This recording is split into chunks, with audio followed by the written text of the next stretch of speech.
স্মার্টফোনে আজকাল আমরা অনেক অ্যাপস ব্যবহার করি। স্মার্টফোনে আপনি হয়তো অসংখ্য অ্যাপ ব্যবহার করেন, যে কোনো সময় ইচ্ছা হলে যে কোনো অ্যাপ ডাউনলোড করে নিতে পারছেন।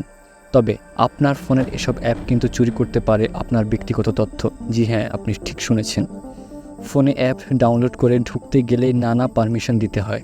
Contact, gallery, camera, storage, access প্রায় সব অ্যাপই চায়। আর এগুলোর অ্যাক্সেস পেয়ে বিভিন্ন অ্যাপ চাইলেই নজরদারি শুরু করতে পারে আপনার উপর, আপনার মোবাইলের উপর। এমনকি অজান্তে আপনার তথ্য চুরি হতে পারে। আমরা কিছুদিন পরপরই শুনতে পারি এর ভিডিও, ওর ছবি লিক হয়ে গেছে বা লিঙ্ক ভাইরাল হয়ে গেছে। তা মূলত এসব বিভিন্ন থার্ড পার্টি অ্যাপসের মাধ্যমে হয়। এসব তথ্য বিক্রি হতে পারে ডার্ক ওয়েবের মতো জায়গায়, যেখান থেকে অপরাধমূলক কাজের জন্য এই তথ্যগুলো ব্যবহার করা হয়। এই অবস্থায় সুরক্ষিত থাকতে সেটিংসে কিছু বদল আনতে হবে। সারা বিশ্বের বিখ্যাত অ্যাপগুলোর ক্ষেত্রে নিরাপত্তা বেশি, ফলে সমস্যা হওয়ার ভয় কম। অপরিচিত বা সেরকম জনপ্রিয় নয় অ্যাপসের ক্ষেত্রে অ্যাক্সেস তখনই দিন যখন তা প্রয়োজন।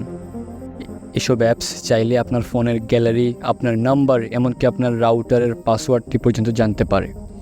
সাবধান থাকুন, সাবধান রাখুন।